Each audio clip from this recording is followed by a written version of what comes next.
Welcome to Dreamscribe, your companion on the journey to peaceful sleep. Before you drift off, don't forget to like and subscribe.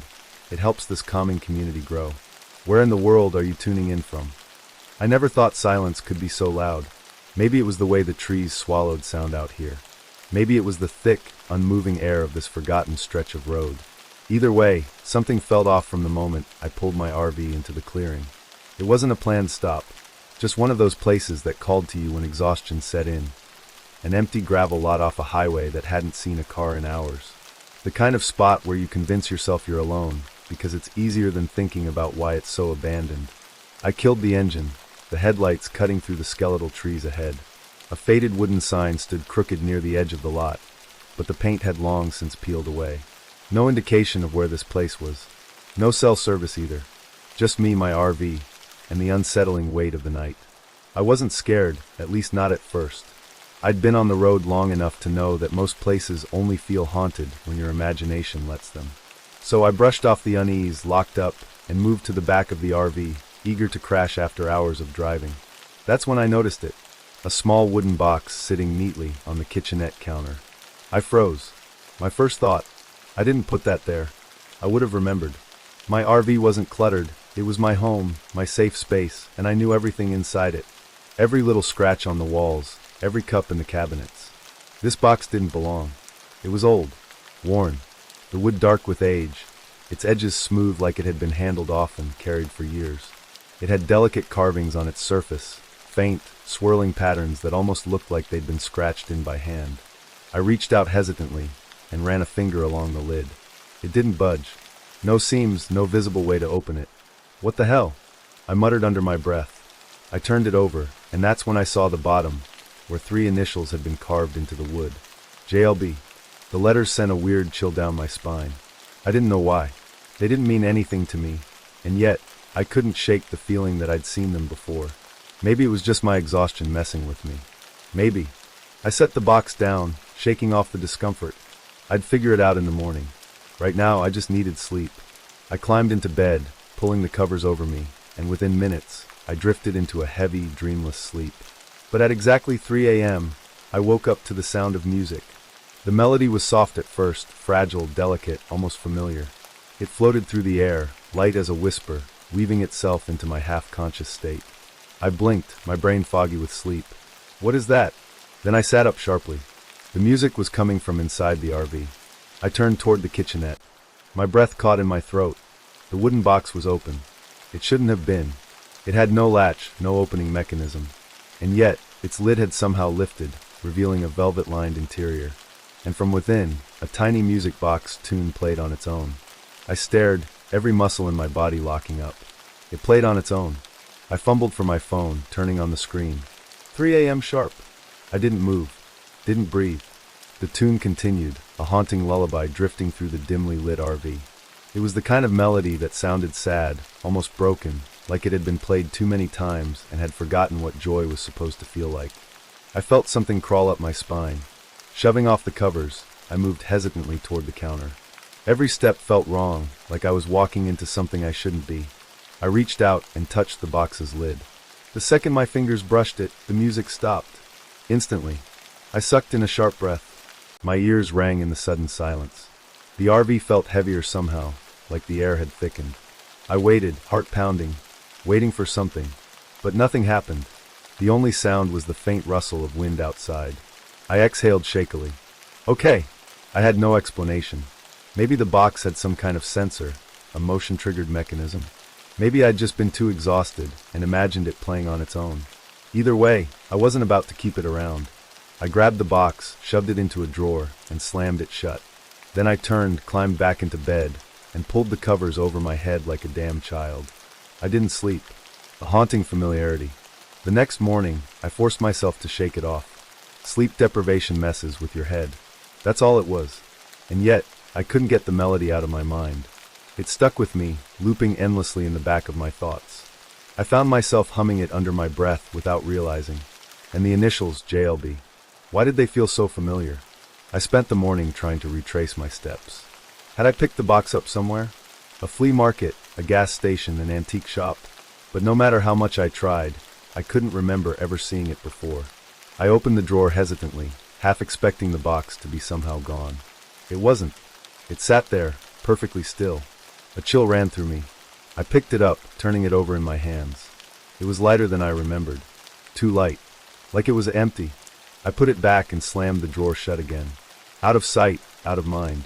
At least, that's what I told myself. But that night, at exactly 3 a.m., the music played again. A second warning. This time I was awake for it. The moment the first note hit the air, I shot upright. The music was louder now, fuller, like something was closer. I turned toward the kitchenette. My stomach dropped. The drawer I'd locked was open, and the box was back on the counter. Wide open, playing its eerie, melancholic tune. My breath hitched. I wasn't imagining this. I wasn't asleep. I reached for my phone. 3 a.m. exactly. I wanted to move, wanted to run, but I felt frozen, as if the RV itself was holding me in place. Then, over the sound of the music, a whisper. Low. Garbled. Impossible to understand. I whipped around. The hair on my arms stood straight up. There was nothing. Just the quiet hum of the night outside. But for the first time since I'd arrived, I felt it. The presence. Something was here with me. Watching. Waiting. My hands trembled as I stepped toward the counter. I had to end this. Had to stop the music. I grabbed the box. The second I touched it, the music cut out, and in the silence that followed, I heard 3 slow knocks on the RV's door. The moment the 3 knocks echoed through my RV, I felt a deep, instinctive wrongness. I froze, gripping the music box in my hand. The knocks were slow and deliberate, each one heavy against the thin metal of the door. Whoever, or whatever, was outside wasn't just trying to get my attention. It was announcing itself. A sick feeling twisted in my stomach. I reached for my phone on the counter and turned the screen on. 3:01 a.m. I turned back to the door. The world outside was pitch black. I swallowed hard, my breath coming shallow. Do I check? Do I open the door? No. Every instinct in me screamed not to. Instead, I took slow steps backward, moving away from the sound. The RV suddenly felt too small, too vulnerable. The walls thin. The darkness outside too close. I strained my ears, listening. The silence pressed in around me. Nothing. The knocking had stopped. I let out a shaky breath, forcing my muscles to unclench. It was probably nothing, I told myself. A weird coincidence. The wind, maybe. A tree branch. Not something worse. Then, just as I was convincing myself to calm down, the music box played again. A pattern begins. I whipped around, my skin crawling. The tune was different this time. Before, it had been a soft, eerie lullaby. Now it sounded distorted. Slower, the notes stretching unnaturally, warping at the edges like an old record player struggling to spin. I stared down at the box in my hands. It was playing on its own. Again. And just like the first time, as soon as I touched the lid, the music stopped. Abruptly, like it knew. A shiver rolled through me. This isn't possible. I swallowed hard, shoving the box into the drawer again, this time making sure to lock it. Then I backed away, running a hand over my face. I needed sleep. I was spiraling, overthinking, letting exhaustion get the best of me. Yeah, that's all it was. At least, that's what I told myself. But as I climbed back into bed, my skin wouldn't stop prickling. I lay there for what felt like hours, staring at the ceiling, listening. For knocking. For whispers. For the music to start again. Eventually, at some point, I must have dozed off. But my dreams were not kind. Dreams that feel too real. I dreamt of a woman. She was standing in a hallway, narrow, endless, dimly lit. Her back was turned to me, her figure silhouetted in flickering light. She wasn't moving, just standing there. In her hands, she held the music box. It was open, playing its eerie, stretched-out tune. I tried to speak, but no sound came out. I took a step forward. So did she. A sick realization settled in my gut. She was mimicking me. Every move I made, she copied, perfectly in sync. I stepped again. She did too. I turned my head. So did she. Then I saw it. The way her mouth moved as the song played. She was humming along. Slow. Broken. Like she'd been singing it for a very, very long time. I tried to stop, to wake up. And that's when she finally turned her head toward me. Not all the way. Just enough. And I saw her mouth wasn't right. It was too wide. The corners stretched too far, too deep, past what should have been possible. Her lips curled in a grotesque smile. The song slowed even more. Then, in the deepest, warped voice, she whispered along with the tune. Don't close your eyes. Don't close your eyes. Don't close your eyes. I woke up gasping. The next night, the sound changes. I sat up drenched in sweat. My heart was pounding. It took me a second to remember where I was, to convince myself it had just been a dream. But then I heard it, scraping, a slow, deliberate noise coming from inside the RV. My stomach turned. I swung my legs over the bed, moving carefully, listening. SCRRK. I turned toward the kitchenette. The drawer was open again. My chest tightened. The music box was not inside. I scanned the RV quickly, panic rising. And then I saw it. The box was now sitting on the floor in the middle of the RV, as if someone had dragged it there. My throat went dry. And then the melody started. Soft, faint, but wrong.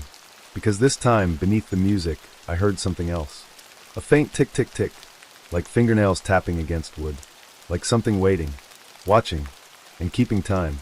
I squeezed my eyes shut. I'm losing my mind, I muttered. But when I opened them again, the box was closer, only a few inches. I hadn't seen it move.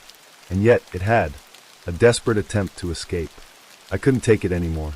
I grabbed the box with shaking hands and shoved it into my bag. I was getting rid of it. I threw on a jacket, yanked the door open, and stepped into the night air. It was too quiet. The trees stood still. The world felt hollow. I walked straight to the highway, my boots crunching against the gravel. I didn't care where I was. I just knew I had to get rid of it. I spotted a ravine by the roadside, deep and jagged. Perfect. I pulled back my arm, ready to hurl the music box as far as I could. But then, it started playing. Inside my bag. I sucked in a sharp breath. The song was louder than ever. Not broken, not distorted, but clear, crisp, certain, like it wanted me to hear it. My fingers trembled, and that's when I saw something. A figure standing at the tree-line. Just standing there, watching. I didn't move. Neither did they. The music played on and on and on. And then the figure started humming along. Perfectly. Like it had always known the tune.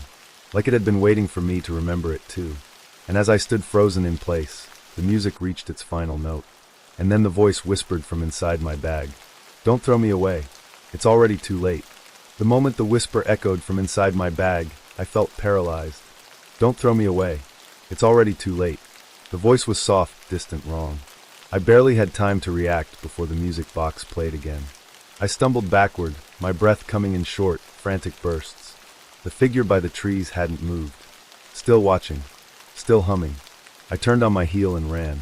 Nothing stays where it should.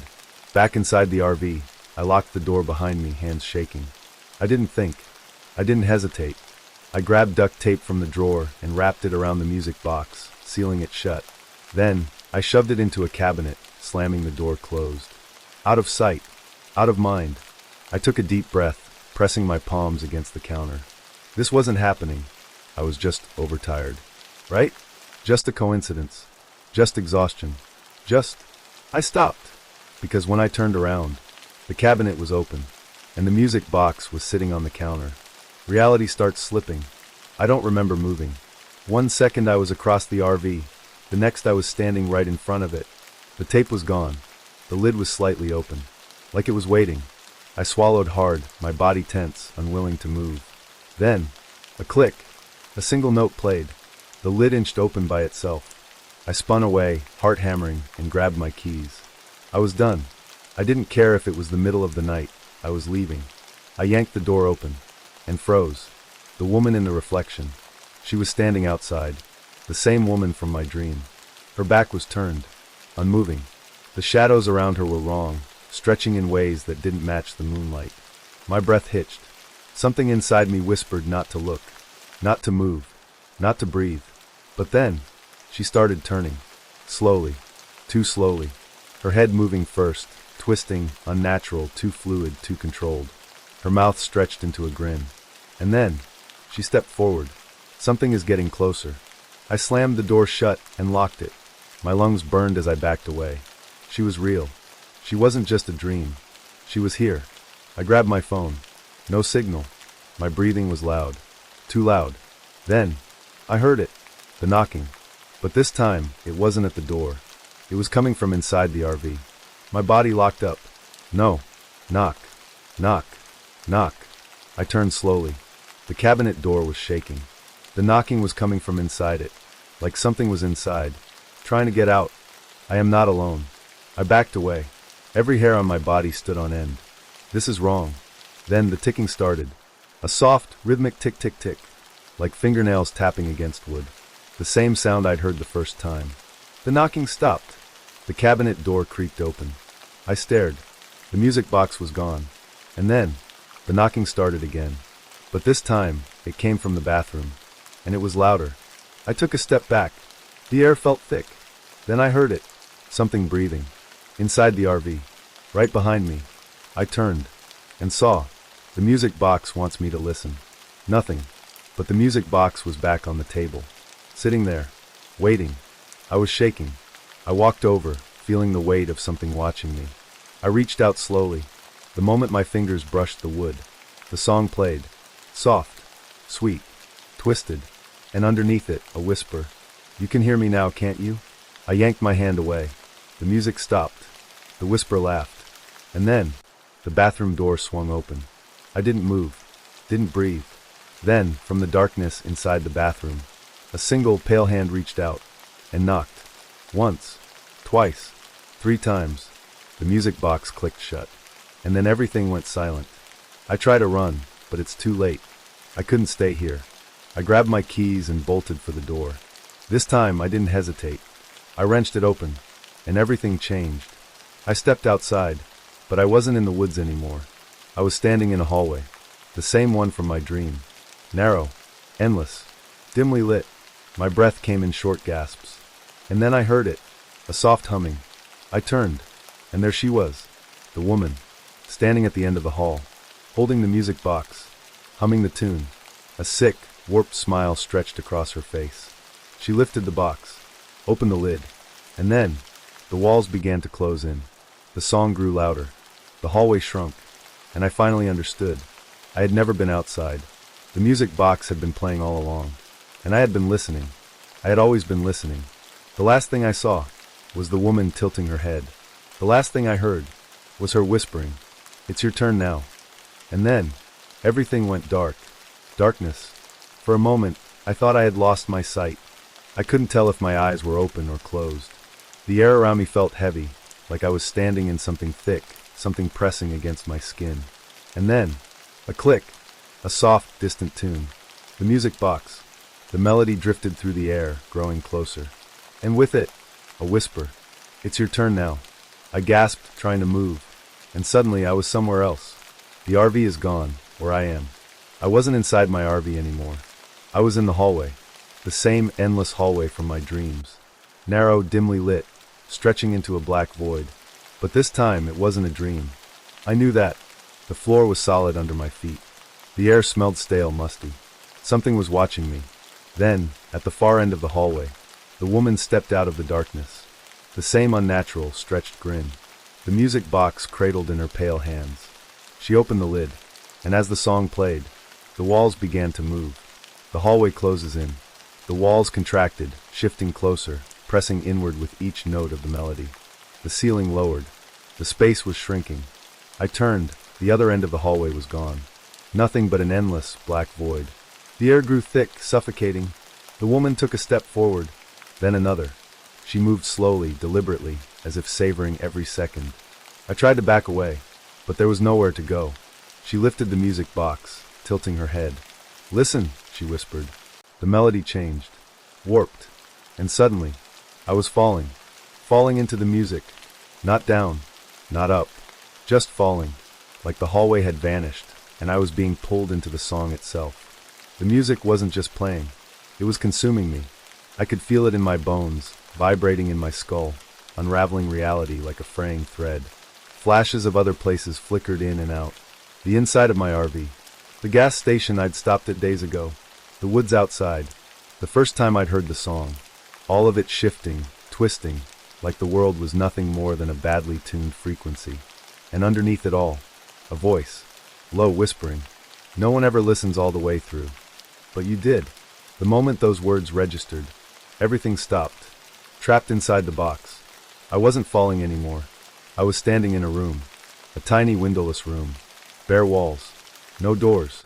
The only thing in the room with me was the music box, sitting on the floor, waiting. I took a step forward, every instinct screaming at me to stop. My breath shuddered.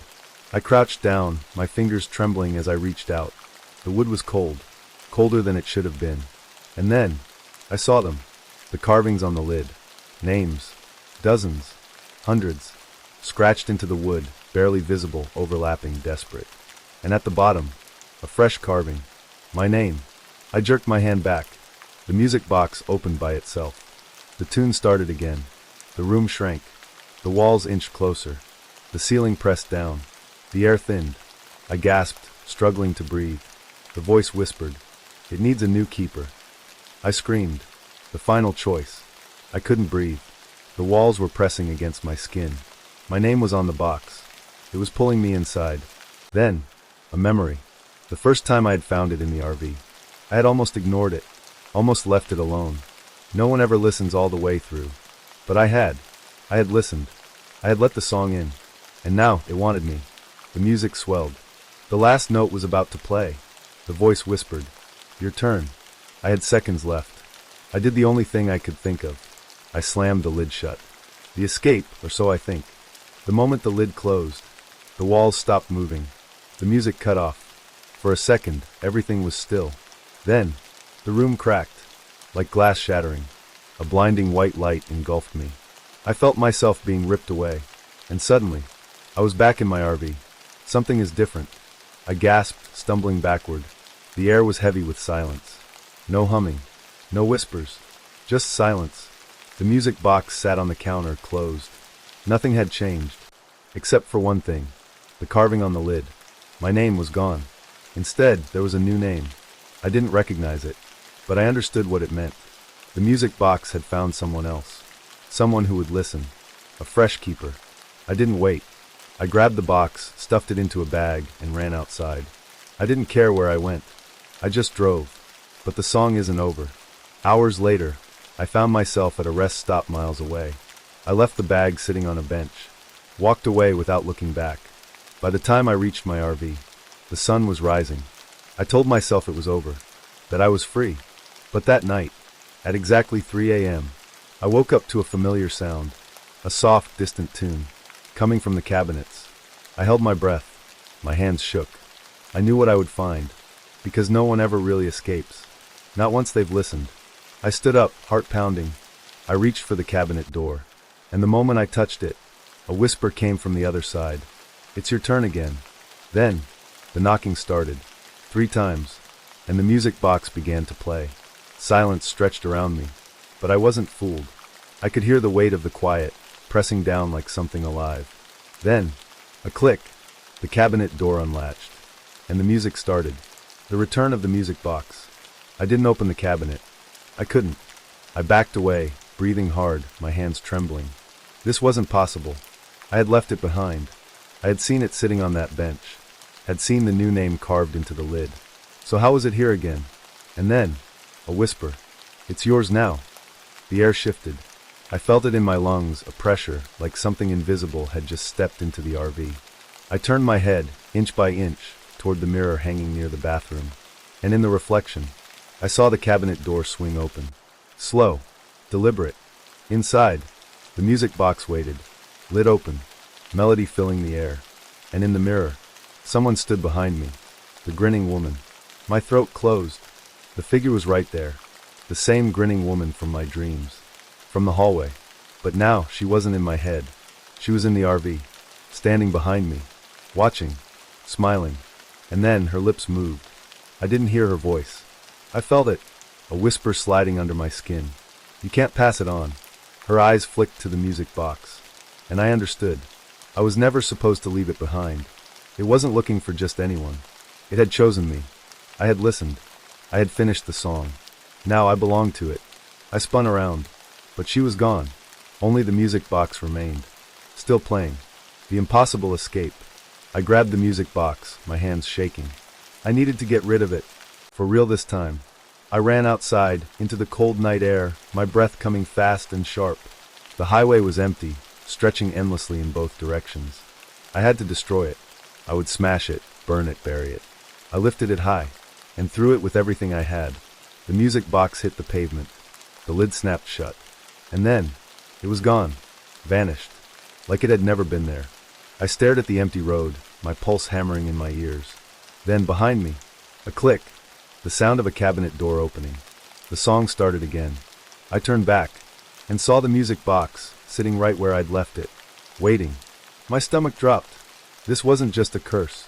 It wasn't just following me. It was inside reality itself. And there was no way out. The cycle continues. I didn't sleep that night. I sat in the driver's seat, gripping the wheel, staring straight ahead as the melody played over and over. At some point, I must have dozed off, because when I blinked, the sun was rising. The music box was gone. I felt a flicker of hope. Maybe it was over. Maybe it had finally.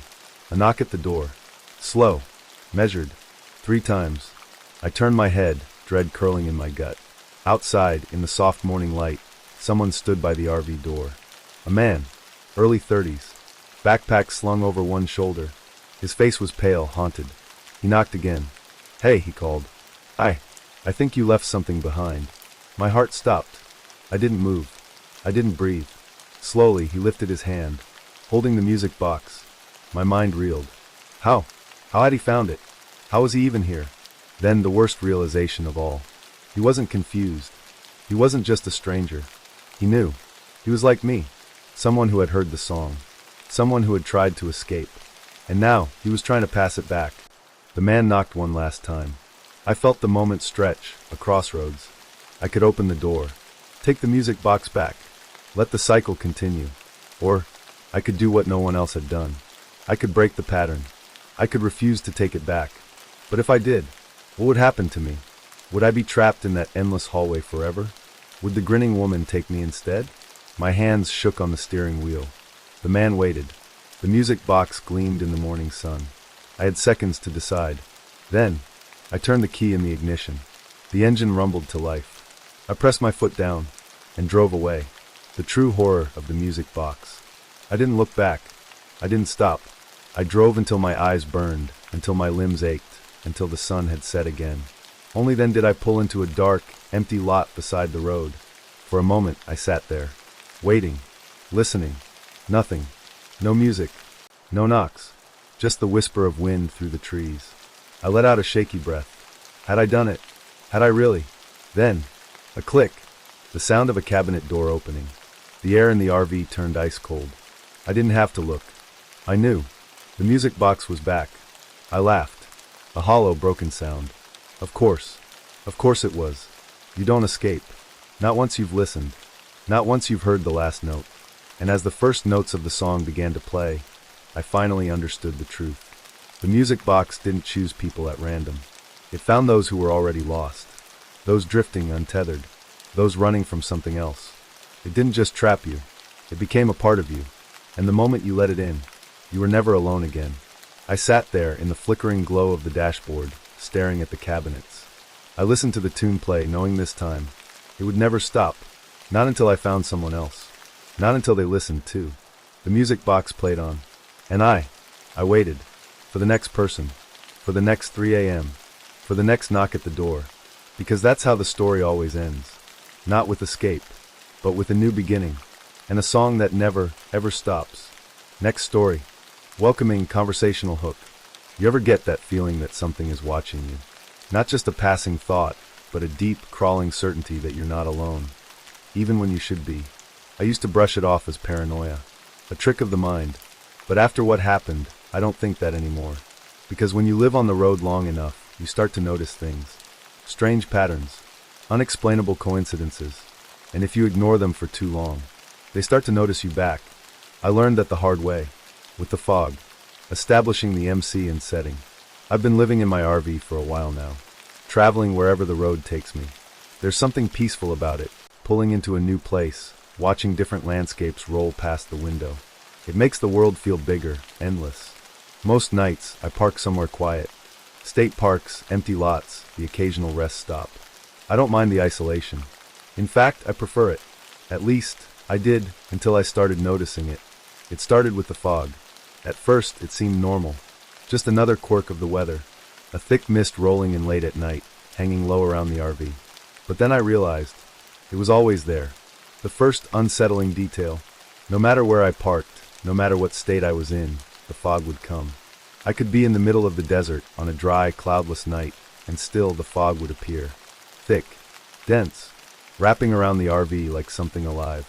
At first, I thought it was just bad luck, some strange seasonal pattern I hadn't noticed before. But then I started testing it. I'd drive for hours, crossing entire state lines before stopping. I'd pick places at random, tiny off-road clearings, places I'd never been before. And yet, the fog always found me, every single night. The first unsettling event happened subtly. One night, I woke up suddenly. Not from a sound, not from a dream. Just woke up, like something had nudged me awake. I lay there for a moment, blinking at the dark. Everything was silent. The kind of silence that feels too heavy. Then I noticed it. The fog outside the window. Thicker than usual. It wasn't just clinging to the ground this time. It had risen higher, swirling against the glass, almost pressing against it. I sat up slowly, my skin prickling. Something about it felt wrong. I reached for my phone, checked the weather. Clear skies. No reports of fog anywhere nearby. I glanced back at the window. Something moved. Just a flicker. A shadow shifting inside the fog. My breath caught in my throat. I stared hard, pressing my face closer to the glass. But there was nothing. Just the fog, stretching endlessly in every direction. I told myself I was imagining things. I went back to bed, but I didn't sleep. A false sense of normalcy. The next morning, the fog was gone. The sky was bright, the air warm. Normal. I almost laughed at myself. I'd let my imagination run wild, that's all. Fog happens. It wasn't like it was following me. At least, that's what I tried to believe. I got back on the road, determined to shake the eerie feeling from the night before. And for most of the day, it worked. I put on music, enjoyed the drive, stopped at a little roadside diner for a late lunch. Everything felt normal again. Until the waitress said something that made my stomach drop. The eerie encounter foreshadowing. I was sitting at the counter, drinking coffee, when the waitress, a woman in her 60s with tired eyes, gave me a curious look. "You drive an RV, right?" she asked. I nodded. She hesitated, then said, "Came through town last night, didn't you?" That made me pause. "No," I said slowly. "I was parked way out in the woods. Haven't been here yet." Her brow furrowed. "Funny. Thought I saw one just like yours. Could have been someone else." She shook her head. "No, it was strange. It came through real slow. Barely any headlights. Looked like it was moving through fog." My heartbeat stuttered. "Fog? Yeah." She frowned. "Thing is, there wasn't any last night. Not anywhere else, anyway." A chill crawled up my spine. I didn't say anything. Just paid for my coffee and left. But as I walked back to my RV, my hands were shaking. The ominous warning. By the time I reached the RV, my gut was twisted in knots. The fog had followed me. Not just in one place, it had moved through town. And someone else had seen it. I gripped the steering wheel, staring at my reflection in the rearview mirror. My own eyes looked wrong. Tired. Uneasy. And then I remembered something. The shadow I thought I'd seen in the fog. What if it wasn't just fog? What if something was inside it? Watching me? Following me? The thought made my chest tighten. I needed to test it again. I needed to see if it would come back. First realization of something supernatural. That night, I drove as far as I could. I kept going long past midnight, until my eyes burned from exhaustion. Then I pulled into a desolate clearing, deep in the woods. A place no one else would go. And I waited. Minutes passed. An hour. At first, nothing happened. The air was clear. Silent. Then, at exactly 3:12 a.m., the first wisp of fog curled along the ground. I clenched the wheel, breath shallow. Within seconds, the fog thickened, swallowing the trees, pressing against the RV. A sinking feeling crawled through my stomach. This wasn't normal fog. It was moving too fast, too deliberately. It wasn't just rolling in from some distant source. It was forming, surrounding me, like it had been waiting, like it knew I was here. And then, something tapped against the window. Soft, deliberate, a single knock. I didn't move, didn't breathe. I could see nothing through the fog. But I felt it. Something was there, standing right outside, waiting. And for the first time since this started, I knew I wasn't alone. One, rationalizing the first event. I didn't move. I barely breathed. The knock against the window was so soft, so deliberate, that for a moment, I told myself I'd imagined it. But then it came again. Tap. A single patient knock. Not the wind, not a stray branch. Something was standing outside, but when I forced myself to peek through the fog-covered glass, there was nothing there, just the swirling, dense mist.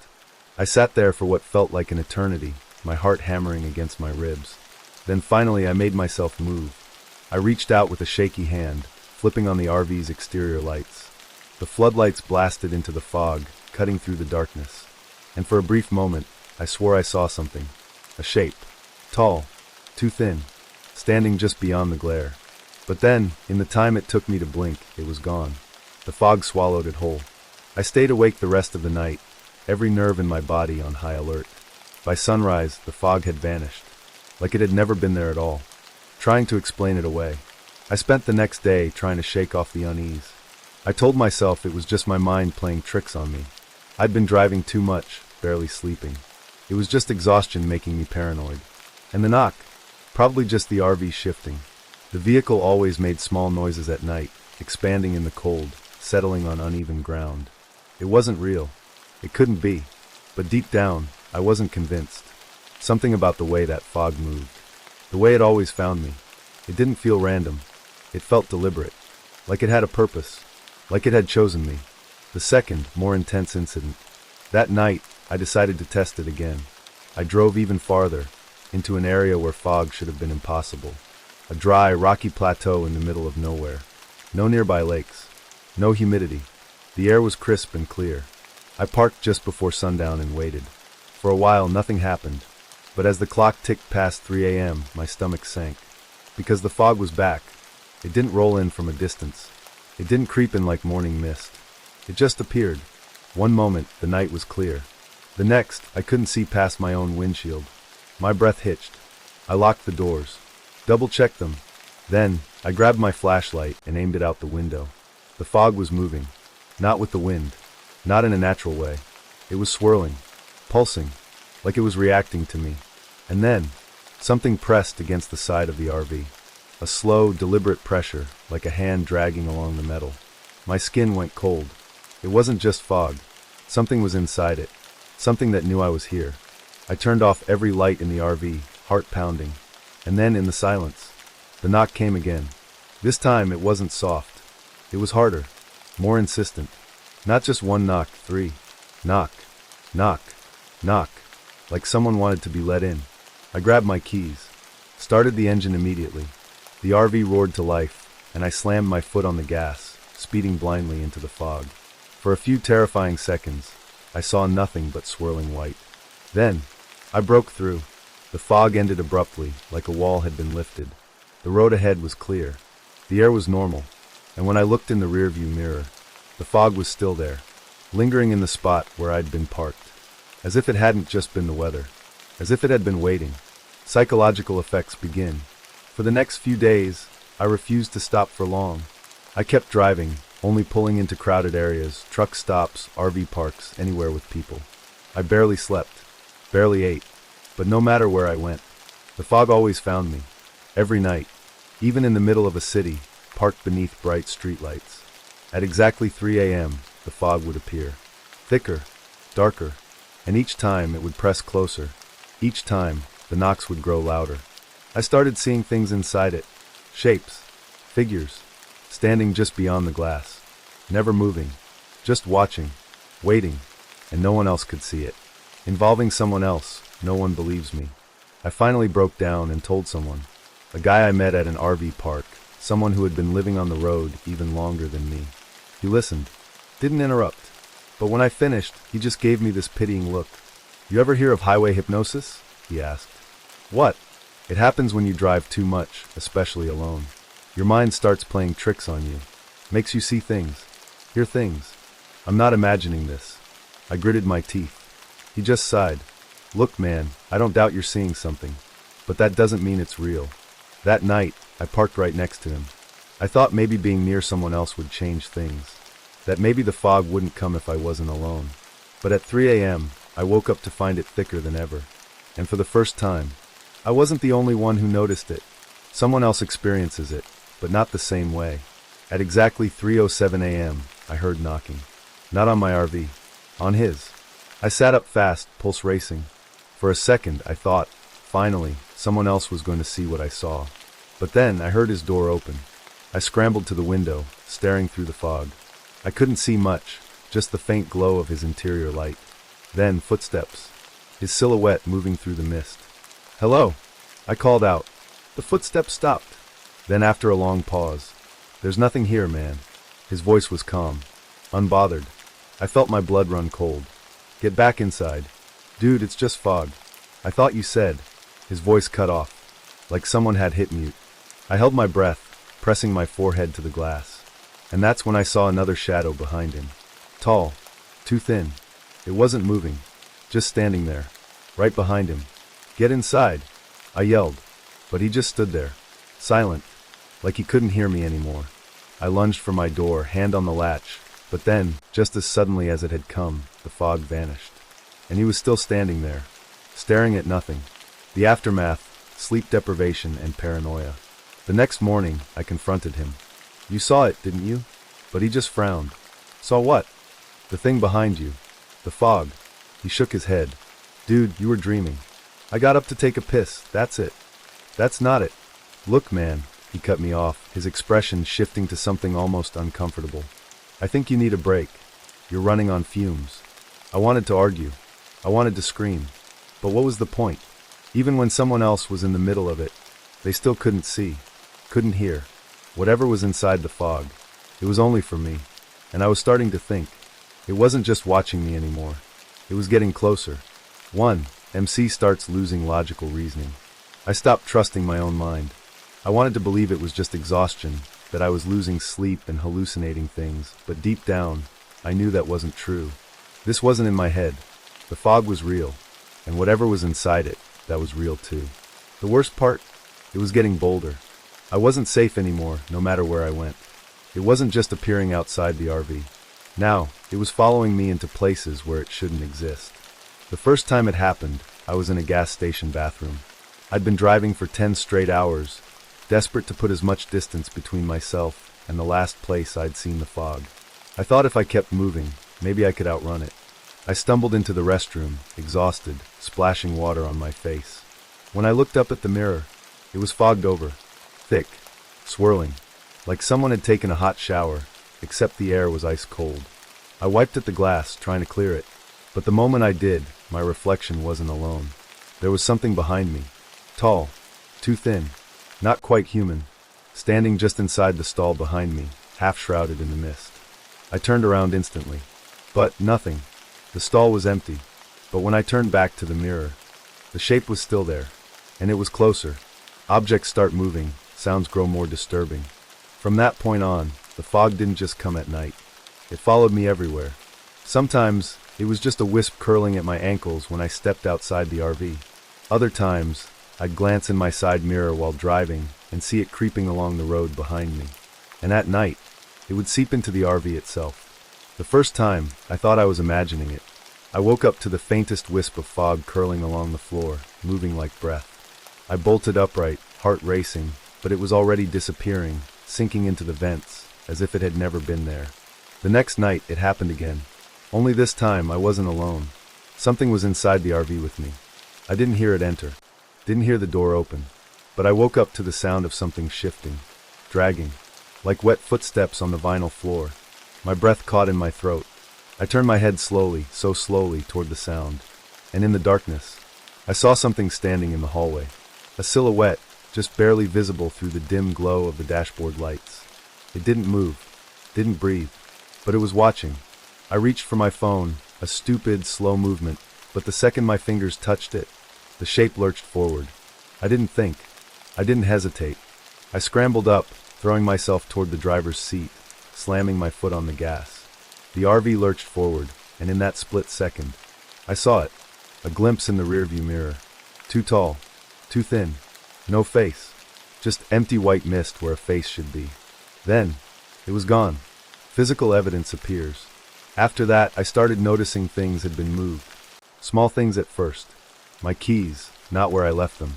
The fridge, slightly open in the morning when I was sure I had closed it. Footprints in the dust near my RV when I hadn't stepped outside. But then, I found the handprint. It was on the inside of my window. pressed against the glass like someone had been standing there, watching me from inside the RV. But it wasn't a normal handprint. The fingers were too long, and the palm was too wide. I took a picture, but the moment I looked away and back, it was gone, like the glass had never been touched, like it had only existed for me. MC involves someone else, but they don't experience the same thing. I was desperate. I needed proof. I drove to a truck stop and parked next to a group of RVs, hoping being near people would help. That night, when the fog came, I ran outside. I banged on the door of the nearest RV, waking up a middle-aged guy named Mark. "It's happening. It's happening right now," I shouted. He stumbled out, annoyed, rubbing his face. "What the hell, man?" But then he froze, because he saw the fog. "Whoa, that's thick as hell. Where'd that come from? You see it?" I grabbed his arm. "Well, yeah, it's fog." "No, it's not normal. Look." I pointed into the mist, my entire body shaking. The shadow. It was there. A silhouette standing just at the edge of our vision. Watching. Waiting. "Do you see that?" I whispered. Mark squinted into the fog. Then he laughed. "Dude, it's a tree." My stomach dropped. "What?" "A tree, man. Look, see the branches?" I blinked. My mouth went dry. I could still see the thing. The way it moved. The way it leaned. But Mark was seeing something completely different. "You need sleep, man." He clapped me on the back. "Creepy fog, but it's just weather. Go crash." And then he left, leaving me alone. And the fog pressed closer. Sleep is affected.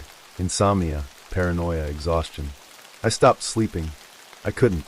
Every time I closed my eyes, I heard the knocks. Or the footsteps. Or the whispering. Soft. Muffled. Like voices just beyond the veil of the fog. I started seeing things in the daytime too. Shadows moving behind trees. Figures in the distance of parking lots. I couldn't tell what was real anymore. I was breaking down. And worst of all, the fog was getting faster. No longer waiting until 3 a.m. No longer creeping in slowly. It came the moment I stopped moving. I tested it. Parked in broad daylight at a rest stop. I stepped outside the RV, staring at the horizon. For 5 minutes, the sky was clear. Then just like that, the fog was there, curling around my ankles, like it had been waiting for me to stop. I didn't even grab my things. I jumped into the driver's seat and floored it. I couldn't stop anymore. If I stopped, it would catch me. One major event forces MC to accept the unnatural. I had to face the truth. I wasn't running from fog. I was running from something inside it, and it was done playing with me. The night it happened, I had been driving non-stop for nearly 20 hours. My hands were locked on the wheel, my vision blurry from exhaustion. I didn't know where I was. Didn't care. I just needed to keep moving. Then, the road disappeared. One moment, the highway stretched ahead, empty but visible under my headlights. The next, fog. Thick. Impossible. Not rolling in from the distance, but forming instantly, like I had driven into a wall of it. I slammed the brakes, but it was too late. The RV lurched forward, tires screeching, and the fog swallowed me whole. Visibility zero. The headlights bounced back at me useless. I couldn't see the road. Couldn't see my mirrors. It was like I had driven into another world. And then, the first knock came. A single, sharp tap on the driver's side window. I nearly jumped out of my skin. I turned, nothing there. Second knock. This time, from the passenger side. Third. Fourth. Fifth. Knocks, taps, scrapes all around me. Something was circling the RV. And then, the door handle moved. Something was trying to get in. MC tries to fight back. I grabbed the nearest thing, a tire iron, and stumbled to the door. The handle jiggled again. I sucked in a breath, yanked it open, and swung. But, nothing. The fog was so thick, I couldn't see past the RV steps. The light from inside barely pierced through it. But I felt it. Something was there. Watching. I gripped the tire iron tighter. "I know you're there," I shouted. No response. Not with words. But I heard it. A slow exhale. Breath thick and wet. Right next to my ear. I swung again, wild, desperate, and hit nothing. But something laughed. A whispery, crackling sound. Not one voice. Many. And then, the fog moved. It surged forward, rushing up the RV steps like a living thing, straight toward me. I slammed the door, throwing my weight against it. The entire RV shuddered, like something massive had hit it. Then, silence. But I knew better.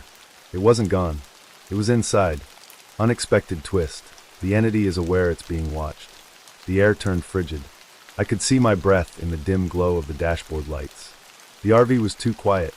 No outside noise. No wind. Even the engine sounded wrong, like the world beyond the fog had ceased to exist. I turned slowly, so slowly, scanning the RV. My gut twisted. I wasn't alone. Then I saw it, a shape in the reflection.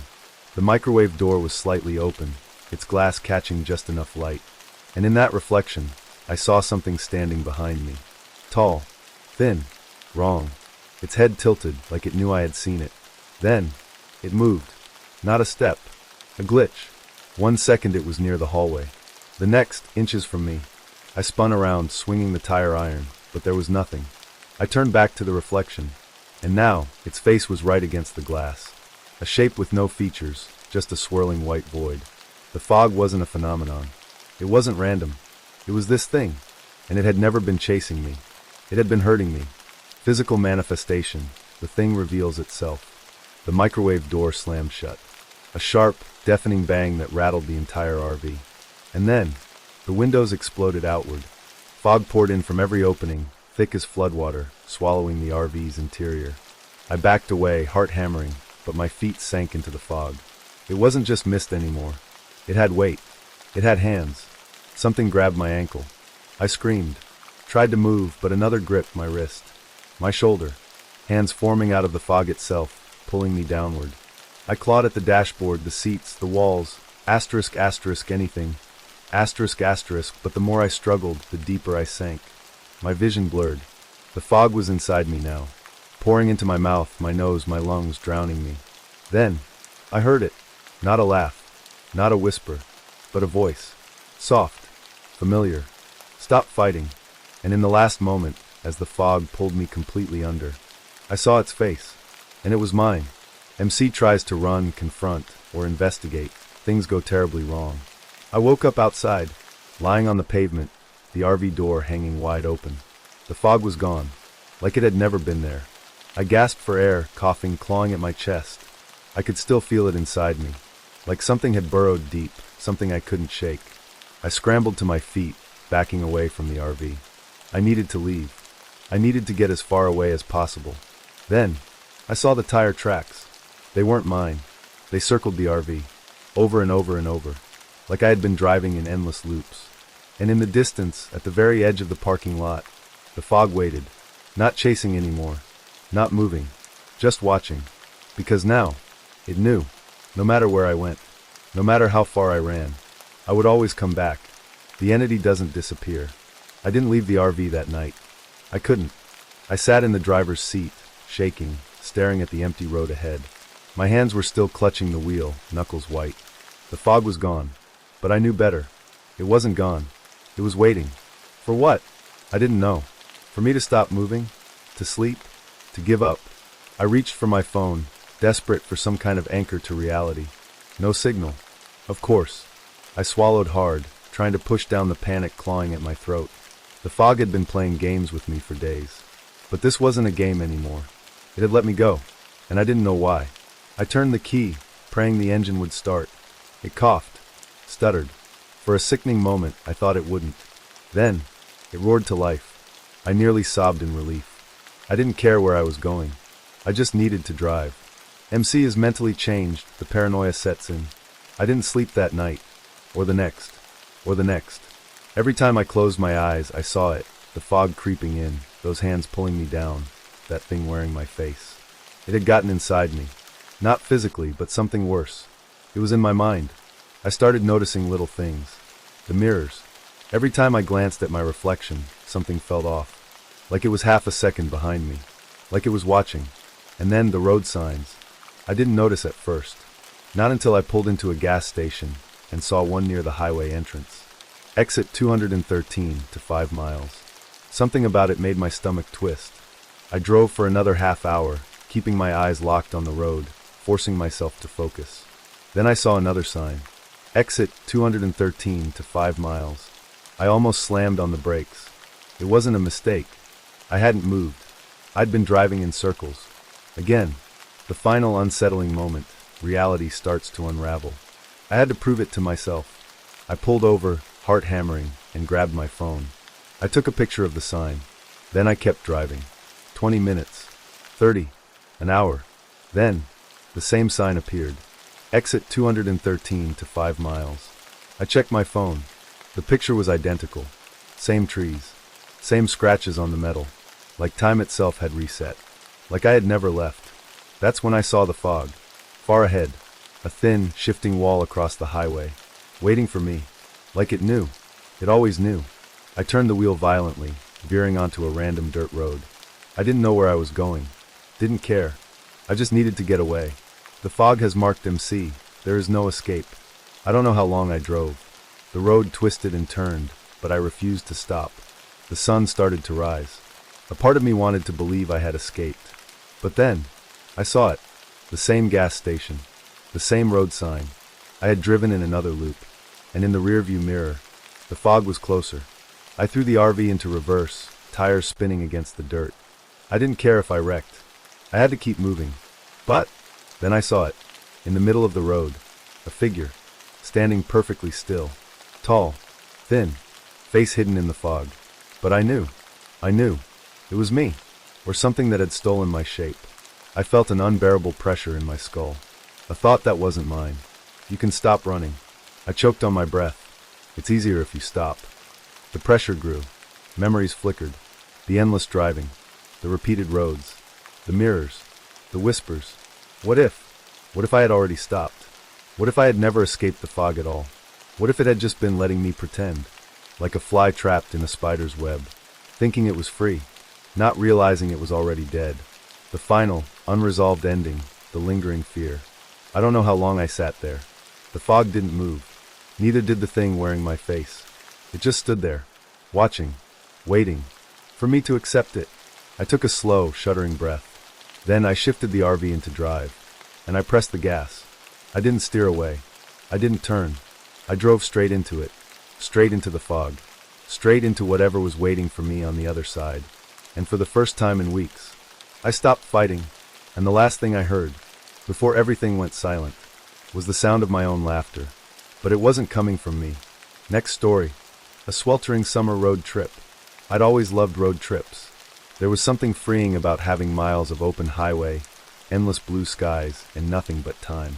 No deadlines. No expectations. Just me, my RV, and the stretch of asphalt disappearing into the horizon. This particular trip had been a long time coming. After months of working a dead-end job, saving every last penny and meticulously planning my route, I was finally living the dream. Just me and the road, cutting through the southern desert states in the peak of a relentless July heat wave. The days were blazing hot, the kind where the sun beat down so hard that heat waves shimmered off the pavement like liquid glass. My RV's air conditioner struggled against the oppressive heat, barely keeping the interior bearable. Every time I stopped for gas, stepping outside felt like walking into an oven. I wasn't complaining, though. This was exactly what I'd signed up for. Or so I thought. The first cold spot. The first time I noticed something off, I was parked at a remote rest stop somewhere in New Mexico. The sun had just dipped below the horizon, and the air outside was still thick and heavy with lingering heat. Even with the windows cracked, my RV felt like a sauna. I turned up the AC, letting it blast full power while I leaned back against the worn-out couch in the living area. Sweat clung to my skin, and I found myself sticking to the fabric of my seat. I chugged down a bottle of water, sighing at how warm it had gotten just sitting on the counter. That's when I felt it. A cold draft, just the faintest whisper of chill air, against the back of my neck. I froze. At first, I thought maybe the AC had finally started working properly, but the vent near me wasn't even blowing air in my direction. The draft had come from behind me, from the kitchen area. I turned slowly. The dim glow of my interior lights cast long, soft shadows across the small space, but nothing looked out of place. Still, I had that prickling sensation on the back of my neck, the kind you get when you know someone's watching. I shook off the feeling. It was probably nothing. Maybe just my body reacting to the temperature change, or my overheated brain imagining things. The first night of freezing air. By the time I crawled into bed that night, the AC had finally started making the RV somewhat livable. The air inside had cooled just enough for me to stop sweating, and I sprawled out under my thin blanket, grateful for the relief. Then, at exactly 3:12 a.m., I woke up shivering.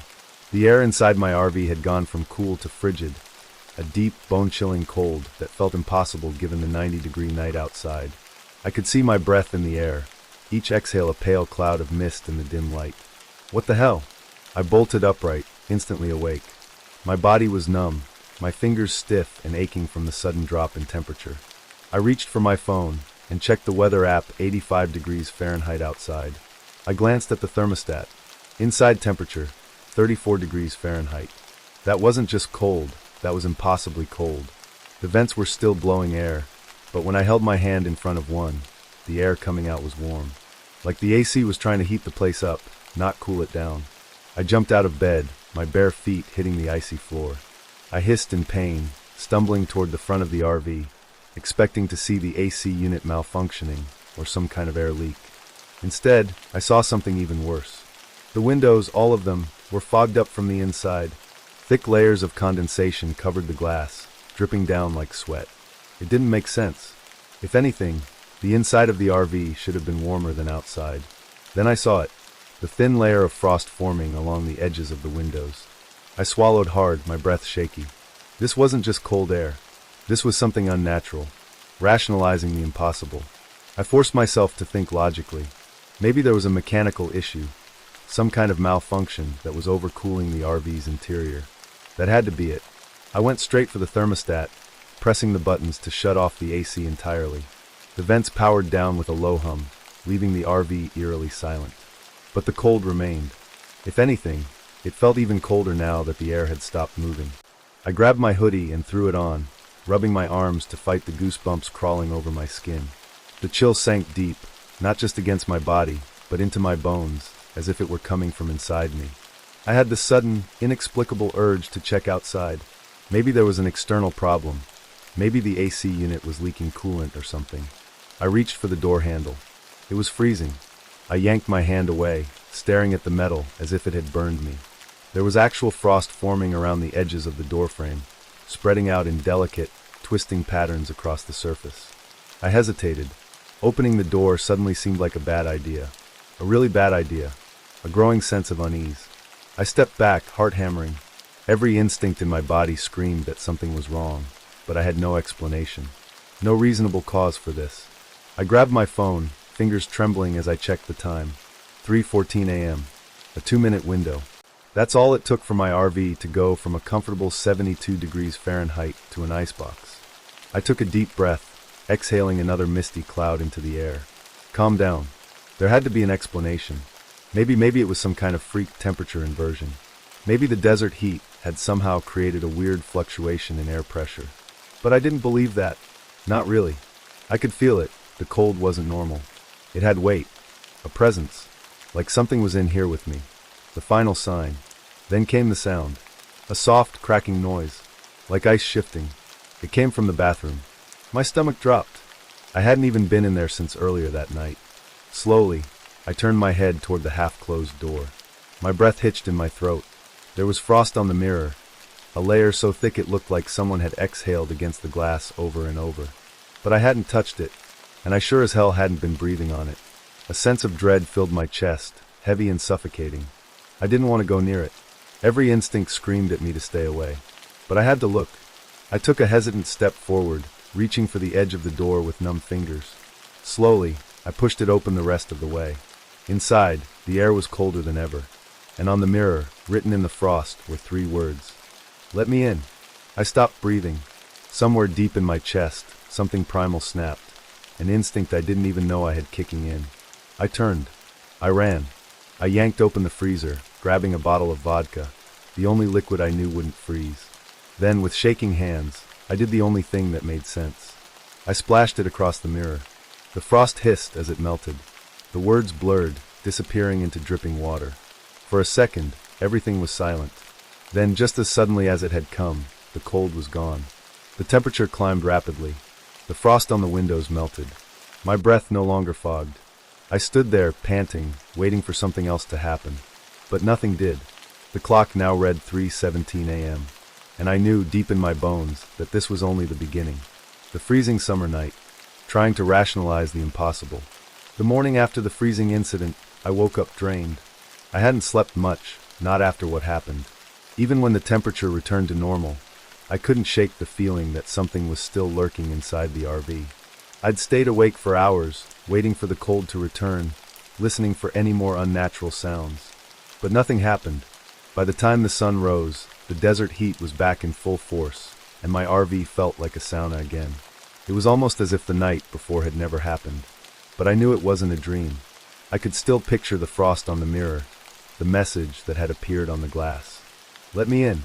The words replayed in my mind over and over, gnawing at the edges of my sanity. Maybe it was some kind of prank. Maybe I'd been sleepwalking. Maybe there was a logical explanation, one I just hadn't figured out yet. I had to believe that, because the alternative was something I wasn't ready to accept. I started my morning the same way I always did, checking the RV's systems. If there was some kind of mechanical failure, I needed to find it. But everything was fine. The AC was working normally, the thermostat showed a reasonable temperature, and there were no leaks, no electrical malfunctions, no signs of anything unusual. No logical reason why my RV had turned into an icebox in the middle of a summer night. I forced myself to eat breakfast, even though my stomach was in knots. The food tasted bland, almost distant, like I wasn't really there, just going through the motions. Then, while I was washing my plate, I noticed something odd. The water was ice cold. I frowned and let the faucet run, expecting it to warm up. But it didn't. Even after a full minute, it was still freezing, far colder than it should have been in the desert heat. I shut it off, a shiver running down my spine. It was happening again. I spent the entire day on edge, feeling like I was being watched. Every time I glanced toward the RV's windows, I half expected to see something staring back at me. But I was alone. At least, I thought I was. By the time the sun set, the air outside was stiflingly hot again. The kind of heat that made the asphalt feel like it was melting under my feet. I kept the AC running, trying to push the thoughts away, but as the hours ticked by, I felt the dread creeping back in. Then, around midnight, I noticed the temperature starting to drop again. Slowly at first. 76 degrees Fahrenheit. 72 degrees Fahrenheit. 68 degrees Fahrenheit. By 1:30 a.m., I could already feel the cold seeping into my bones. My breath wasn't visible yet, but the air felt wrong. Heavier, like something was pressing against my skin. I checked my phone. No cold fronts, no weather shifts, nothing. And yet, the temperature kept falling. Then I heard it. A faint, ticking sound. Like ice crackling. A presence in the dark. I froze, listening. The sound was coming from the kitchen, the same spot where I'd felt the first cold draft the night before. I grabbed my phone and turned on the flashlight, heart hammering as I stepped closer. The air was colder here, so cold my fingers felt numb. I swept the light over the kitchen. Nothing. Then I saw it. A single handprint, pressed into the frosted surface of the counter. I stumbled back, my breath catching in my throat. The handprint was too large to be mine, the fingers long and unnaturally thin. And it hadn't been there a second ago. I forced myself to breathe, my mind scrambling for an explanation. Maybe the frost had formed in a weird shape, or maybe another handprint appeared, right next to the first one. I bolted. Desperate attempts to stop it. I rushed for the thermostat, slamming my fist against the buttons. Turn off. Turn off. But the AC wasn't even running. The vents were silent. The entire system was off, and yet, the temperature continued to plummet. 58 degrees Fahrenheit. 52 degrees Fahrenheit. 45 degrees Fahrenheit. Panic surged through me. I needed to get out of there. I reached for the door, but the second my fingers touched the handle, I felt a sharp, icy pain shoot through my skin. I yanked my hand back, gasping. The metal was covered in a thin layer of frost. I grabbed a towel, wrapping it around my hand before trying again. This time, I managed to force the door open, but the second I did, a wave of warm air rushed in, colliding with the freezing interior. A thick fog immediately formed inside the RV, swirling around me. And in the fog I saw it. A shadowy figure, tall, distorted, barely visible. Standing right in the kitchen, where the handprints had been. It wasn't moving, just watching. A horrifying realization. I stumbled outside, slamming the door shut behind me. The heat of the night air wrapped around me like a suffocating blanket, but I didn't care. I just needed to be out, away from whatever the hell was inside my RV. I stood there for a long moment, heart racing, trying to catch my breath. Then slowly, I turned back toward the RV. The windows were fogged up from the inside again. But this time, through the condensation, I could see something. A set of fingerprints pressed against the glass. Moving. Sliding down, like someone was tracing them from the other side. My stomach twisted. I hadn't imagined this. This wasn't a malfunction. Something was inside my RV. Something cold. Something that wanted me to let it in. I paced outside for what felt like hours, debating my options. I could leave. Just abandon the RV, walk to the nearest town, and never look back. But the rational part of me, the part still clinging to logic, told me that was crazy. This was my home. My only home. I couldn't just run. Besides, what if it followed me? I glanced back at the RV, my pulse pounding. The fingerprints had faded, but the fogged-up windows remained. I took a shaky breath. No more running. I needed to figure out what this was. I needed to fight back, even if it meant facing whatever had already made itself at home inside my RV. The cold becomes a living thing. The third night was when I stopped trying to convince myself that this was just a malfunction. The moment I stepped back inside the RV, I felt it. The cold. It wasn't just an absence of heat. It felt alive, moving through the air like it had a mind of its own. A presence, lingering in the corners, waiting for something. I locked the door behind me, swallowing down the urge to turn and run. If this thing wanted me gone, it had plenty of chances to get rid of me. But it hadn't. So why was it still here? I had to know. Even if the answer was something I didn't want to face. Strange changes in the RV. I grabbed my phone and started recording, narrating everything I saw. Third night. The cold is already here.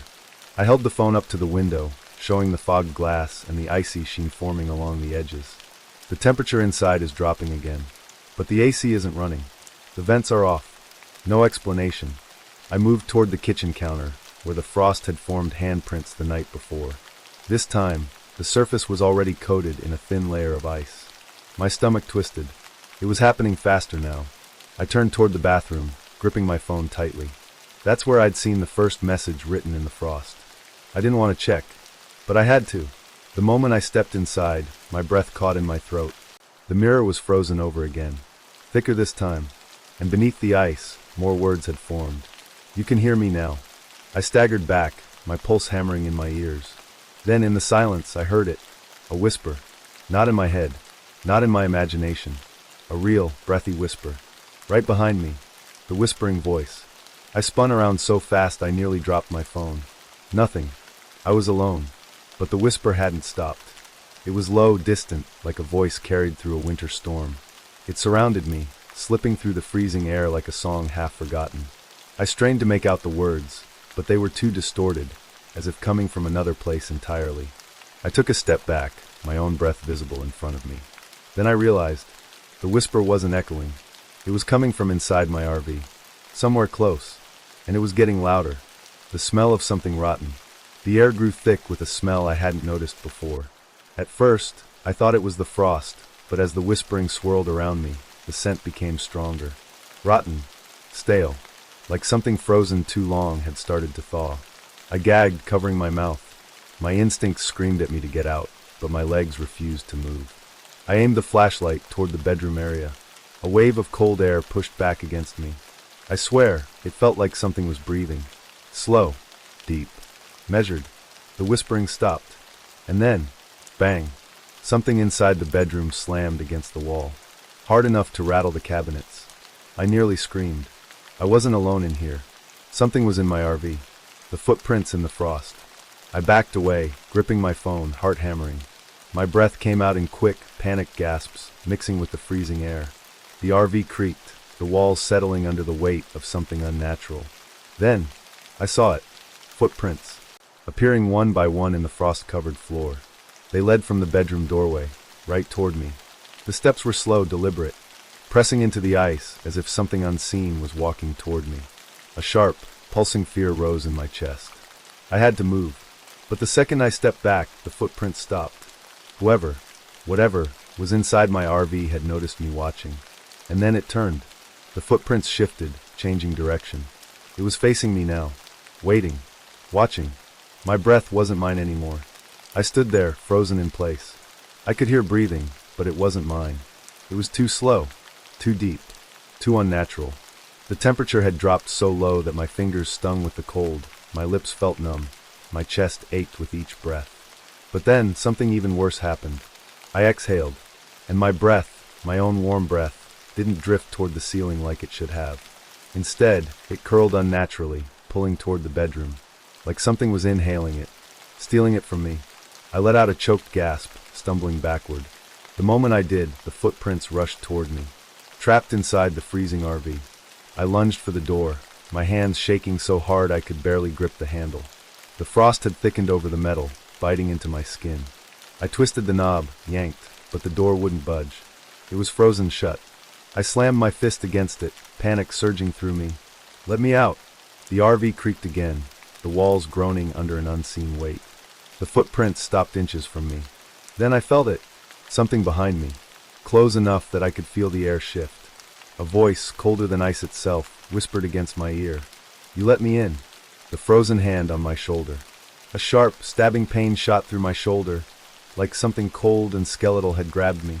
I let out a choked scream, whirling around, but there was nothing there. Only the footprints in the frost, still facing me.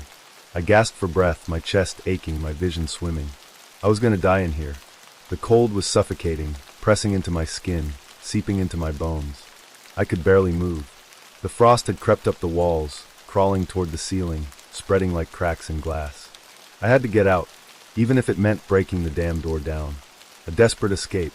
Summoning every ounce of strength I had left, I backed up and slammed my shoulder into the door. The impact rattled through me, but the frost held firm. Again. Slam. My vision blurred. My body screamed from the cold, but I didn't stop. Slam. The ice began to crack. Slam. With a final, desperate shove, the door burst open, and I stumbled out into the scorching summer night. The second I hit the ground, the cold vanished. The RV, my skin, the air around me, normal again. Like nothing had happened. The horror isn't over. I lay there, gasping, my body trembling. Then slowly I looked up. The RV's windows were still fogged over from the inside, and in the frost, a new message had appeared, written by something unseen. "You should have stayed inside." My breath hitched. The freezing summer night wasn't over. Not yet, and somehow I knew it would happen again. Worse this time. I hadn't escaped. Not really, because whatever lived in that cold, it wasn't done with me yet. The cold is calling me back. I didn't sleep that night. Even after escaping the RV, my body still felt frozen to the core. No matter how long I stayed outside in the sweltering summer heat, the icy grip of whatever was in there wouldn't let go. I sat by the fire pit, staring at the RV from a distance. The frost had already melted off the windows, as if nothing had happened. But I knew better. Something inside that RV wanted me back. And somehow, I knew I'd go. Because this wasn't just some malfunction.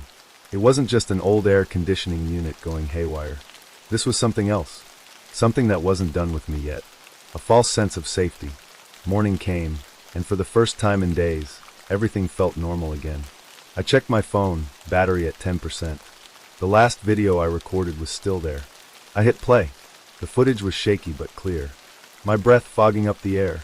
The frost covering every surface. And the footprints. The ones that weren't mine. But when the whispering should have started, there was nothing. Silence.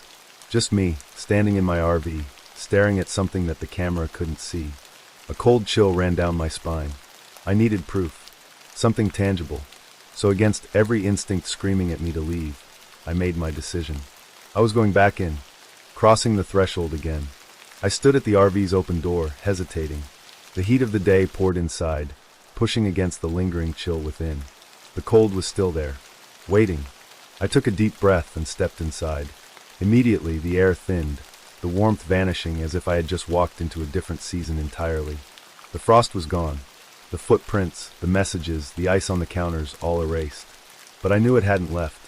It was just hiding, watching, waiting for me to call it back.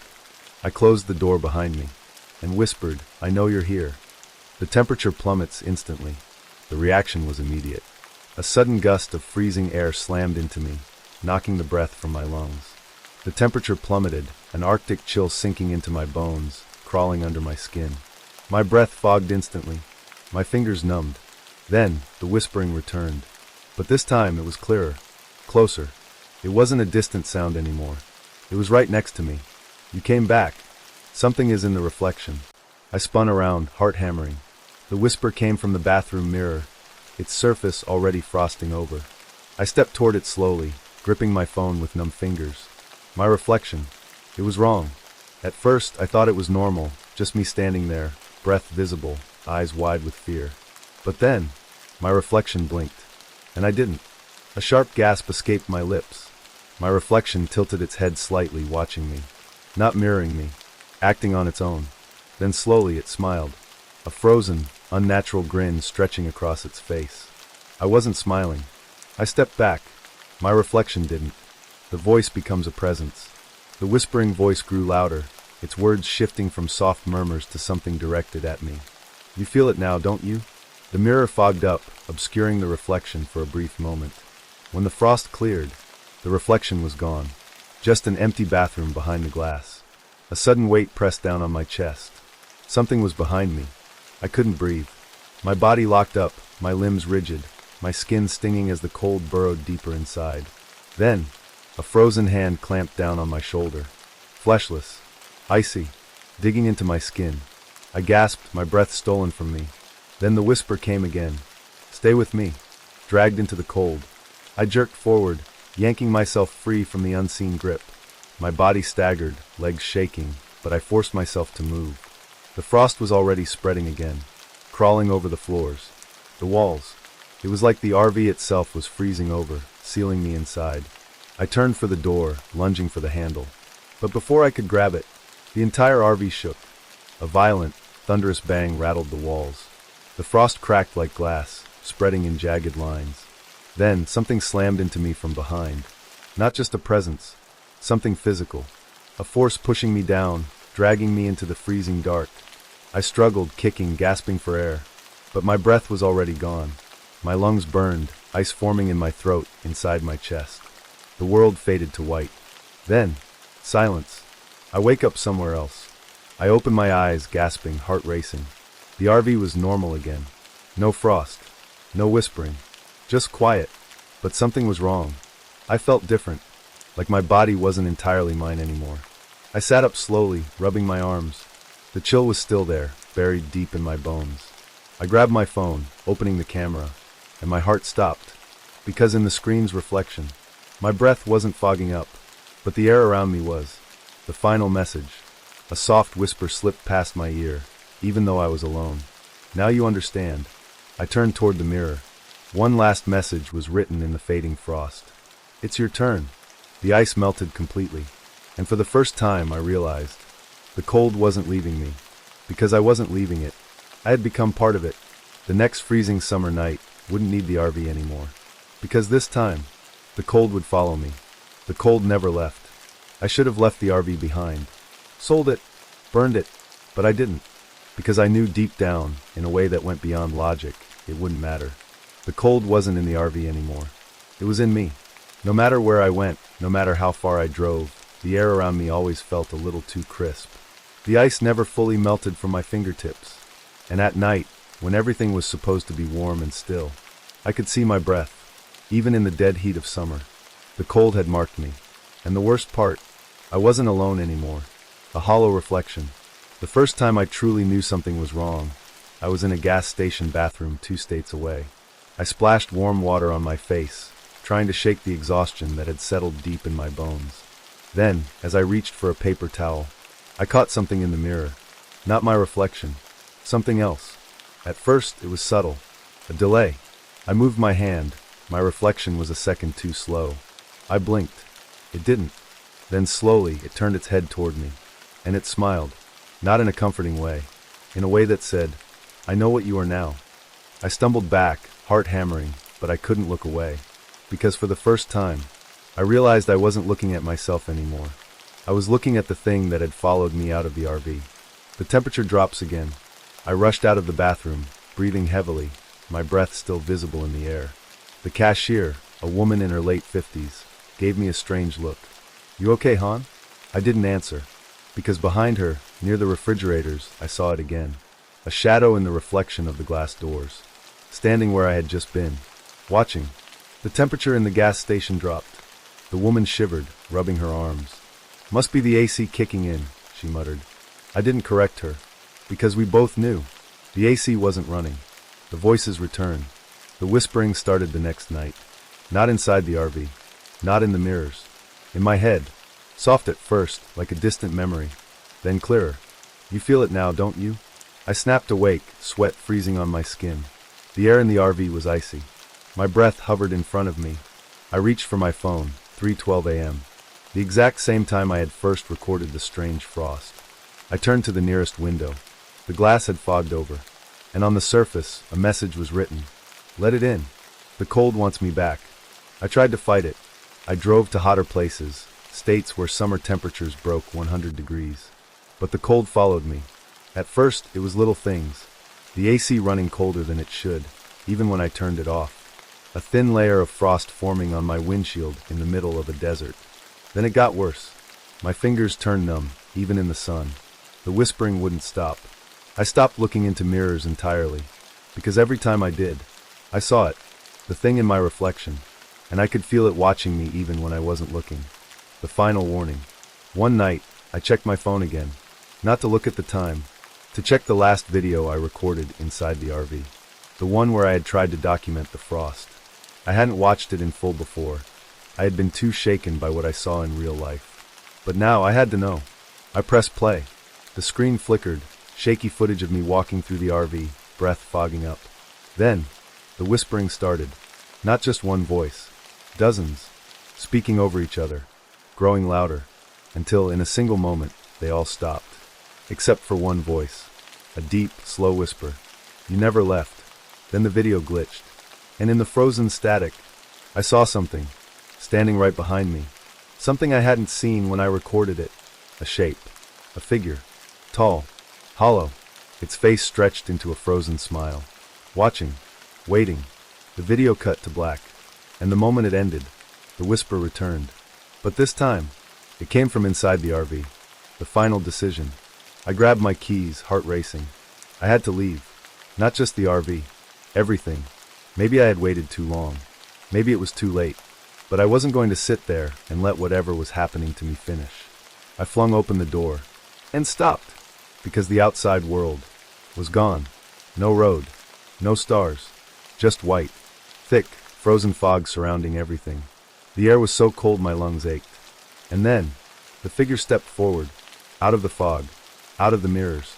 Out of me. It looked exactly like me. Except its eyes were hollow. And its skin was covered in cracks of ice. It tilted its head. Then it whispered, "It's your turn."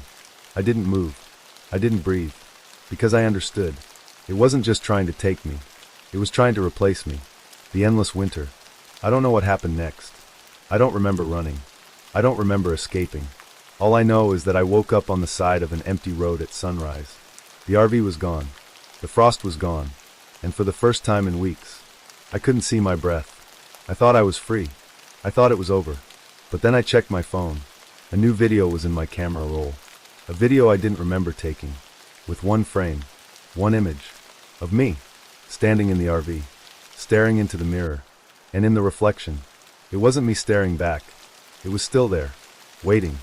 For winter to come again.